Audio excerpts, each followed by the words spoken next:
তালাবদ্ধ পানি পরীক্ষা করার ভবন, অযত্নে নষ্ট হচ্ছে যন্ত্রাংশ, চারপাশে আবর্জনা।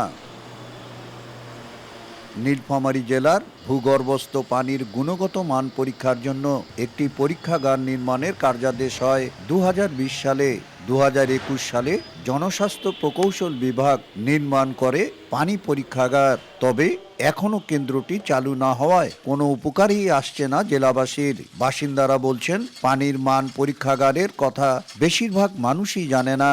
কার্যক্রম চালু হলে পানির আর্সেনিক ও আয়রনের মাত্রা জানা যেত। পানি খেয়ে আসলে কোনো শান্তি নাই, কারণ হলো আয়রন এবং সেই সাথে আর্সেনিকযুক্ত পানি। এই পানি দিয়ে গোসল করলে শরীরে নানা রকম রোগ আসে আর পানি দেওয়ার রাস্তা পর্যন্ত লাল হয়ে থাকে, আর পানি খাইলে একটু বাসনা করে। নিরাপদ পানি প্রয়োজনের জন্য আমাদের যে নীলফামারীতে যে পানির পরীক্ষাগার আছে, শোধনাগার আছে, সেটা যেন অতি শীঘ্রই চালু হয়। এ নিয়ে কথা বলতে রাজি হননি জনস্বাস্থ্য প্রকৌশল বিভাগের কোনো কর্মকর্তা। তবে জেলা প্রশাসন বলছে, সংশ্লিষ্ট দপ্তরের সঙ্গে আলোচনা করে পরীক্ষাগারটি চালু করা হবে। প্রপারলি আমরা না জানি পানির কি কোয়ালিটি আমাদের, তাহলে তো আমাদের রোগশোক থেকে আমরা বেরোতে পারবো না।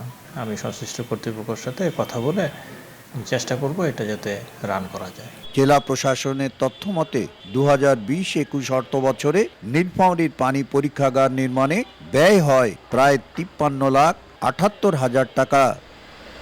শাকির হোসেন বাদল, সময় সংবাদ, নীলফামারী।